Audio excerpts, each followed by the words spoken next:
3 règles à respecter pour investir dans l'immobilier en 2020, c'est le sujet de cette vidéo et attention, si tu ne respectes pas ces 3 règles, je te déconseille fortement d'acheter dans l'immobilier en 2020, voire limite en 2021. C'est un marché qui va devenir beaucoup plus difficile, mais également où il y aura de nombreuses opportunités pour ceux qui savent les déceler, pour ceux qui auront les bonnes stratégies.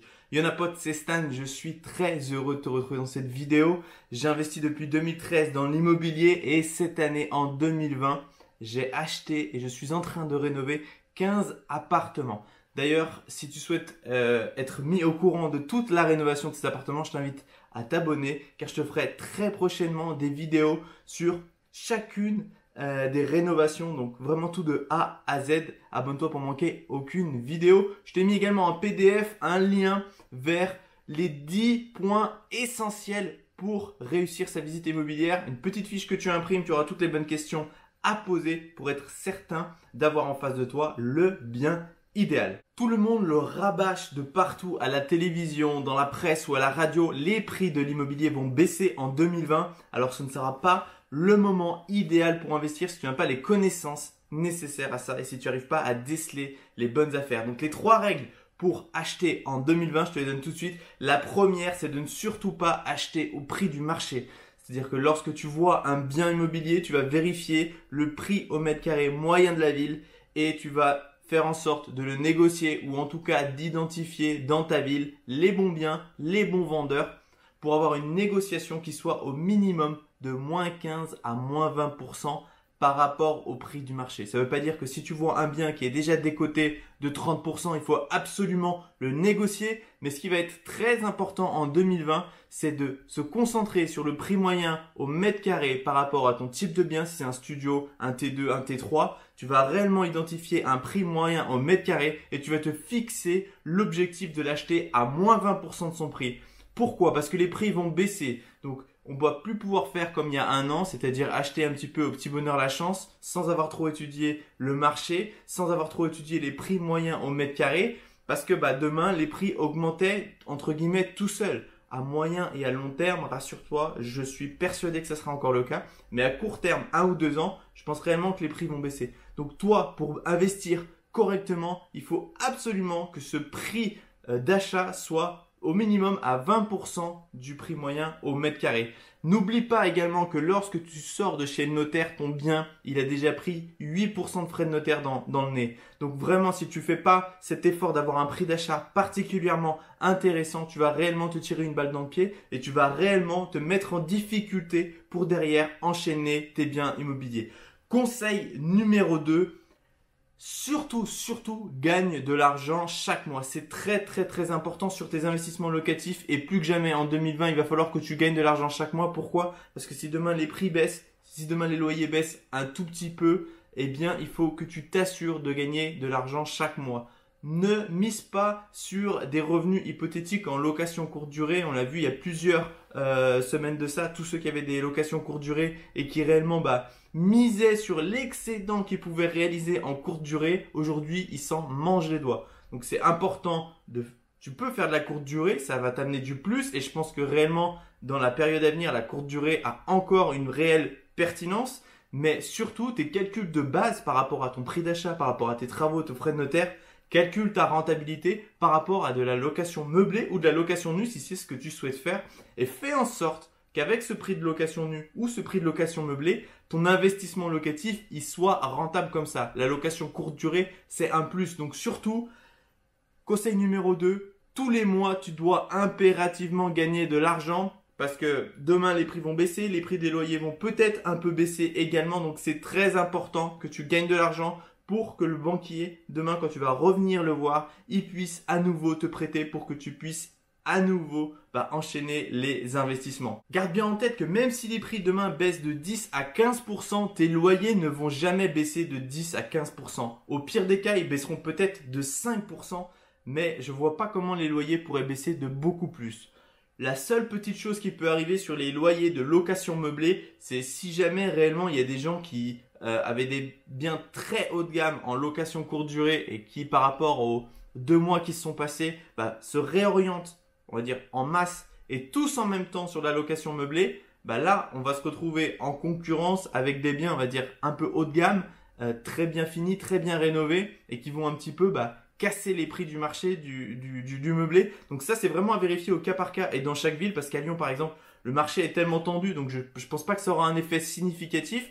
Mais par contre, sur des villes moyennes ou plus petites, si la courte durée commençait à bien se développer et que tous ceux qui louaient un petit peu à l'arrache ou sans être trop pro, là se sont pris 2 mois dans le nez sans loyer, ils vont vouloir passer en location meublée à l'année. Et là par contre, ça risque potentiellement, donc sur les micro-marchés, on parle vraiment des économies à l'échelle d'une ville, ça risque vraiment d'avoir une incidence sur les prix de location meublée. Et la règle numéro 3 pour acheter en 2020, apporte de la valeur à ton bien. Tu ne pourras pas te permettre de juste acheter un bien et de louer. En tout cas, c'est pas ce que je te conseille. Je te conseille réellement d'apporter de la valeur à ton bien immobilier. J'avais fait une vidéo de 7 minutes sur 7 manières d'apporter de la valeur à un bien immobilier. Je te la mets juste plus haut. Tu verras, c'est une vidéo qui est très intéressante. Pour faire court, plus que jamais en 2020, je te conseille d'acheter des biens avec des travaux. Pourquoi ça? Parce que c'est des biens qui sont moins sexy. C'est les biens sur lesquels les propriétaires ont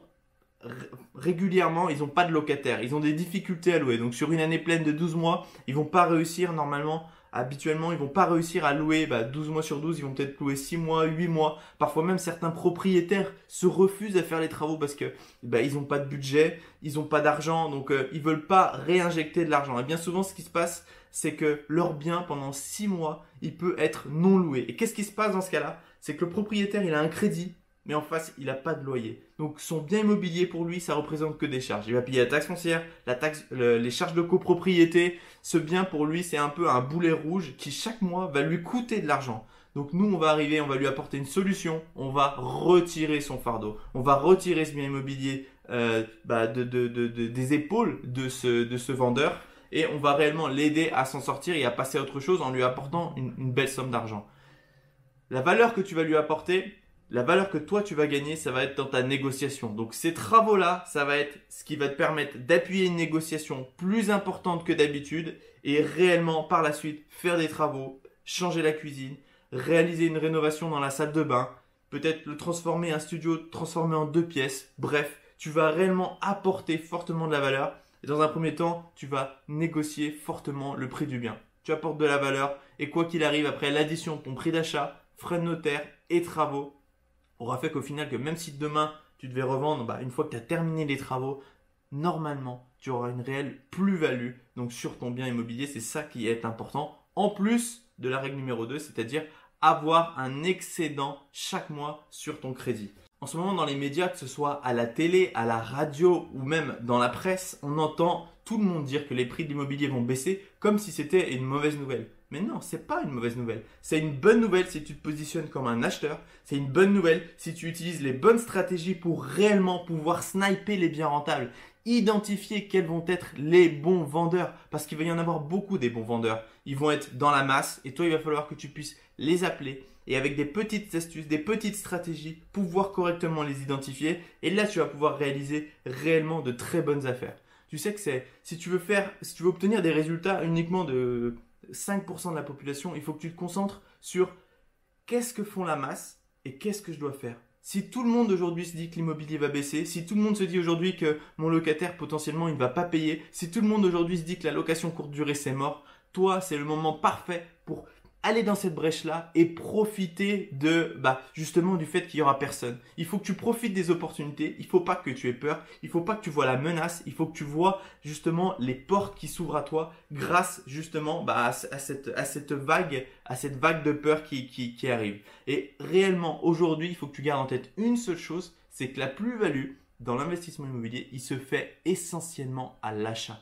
Négocie correctement ton bien, paye-le 20 à 30% moins cher que le prix du marché. Et demain, même si les prix pèsent de 10%, tu verras, tu seras en grande sécurité. Les loyers, eux, ne vont pas s'écrouler. Il y aura toujours des locataires, il y aura toujours besoin, les gens auront toujours besoin de se loger. Et ça, il ne faut pas l'oublier. Et que c'est vrai aujourd'hui, ça sera dans 5 ans, dans 10 ans et dans 20 ans. Et je te garantis qu'en achetant correctement, tu vas développer ton patrimoine, tu vas t'enrichir. Et chaque mois, tu vas percevoir des loyers qui rembourseront ton crédit et en plus, tu percevras de l'excédent.